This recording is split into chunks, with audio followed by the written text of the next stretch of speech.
Good afternoon, I'm Dustin Fader, author of the book Red Twilight, back for another episode of Strange Tales from the Service Desk. You know, I hate to admit it, but sometimes people do just live up to reputations, whatever that reputation happens to be.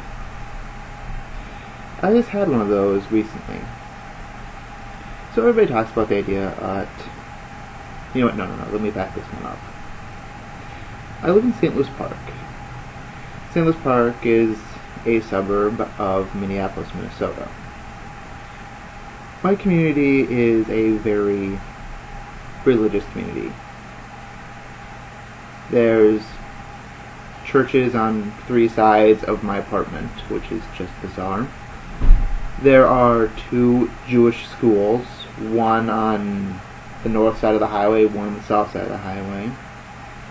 And from my work, there is a synagogue just on the other side of, I'm not sure if it's Walker Street or if that's 7th Street, but regardless, I walk out the front door to get my bike out and get ready to go home, and I can look over and there's the synagogue right there. Anyway,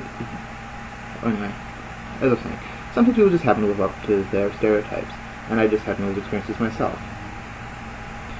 So, a Hasidic Jew, I hate having to start my lines this way. A Hasidic Jew walks up to my register and he starts unloading his cart.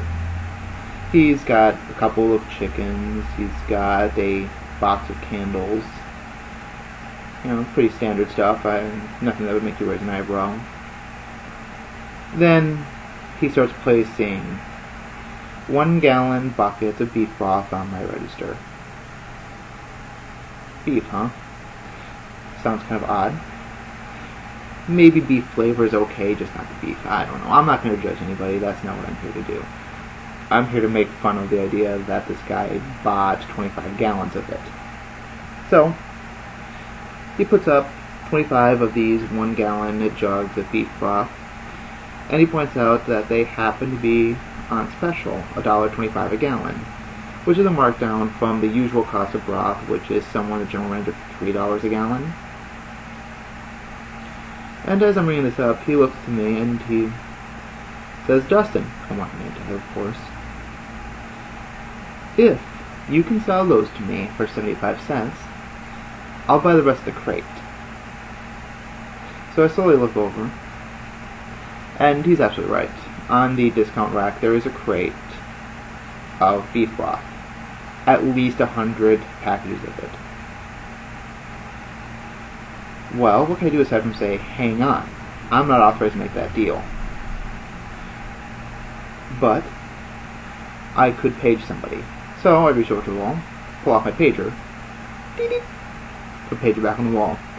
A few seconds later, the grocery manager approaches my counter. His name's Kyle. He looks over to this Hasidic Jew and he asks, "How may I help you?" He points, "I want 100 gallons of beef broth, but I only want to pay 75 cents for it." Kyle says, "Let's tap dance. How's $1.25 sound?" "No." "How does $1 sound?" "No."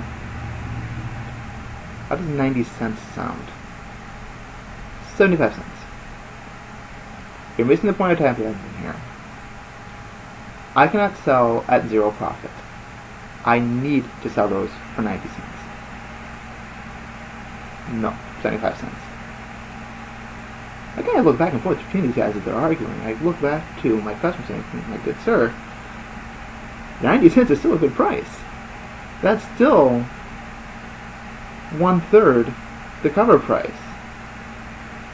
He says, "Yes, but at this point I'm being indignant."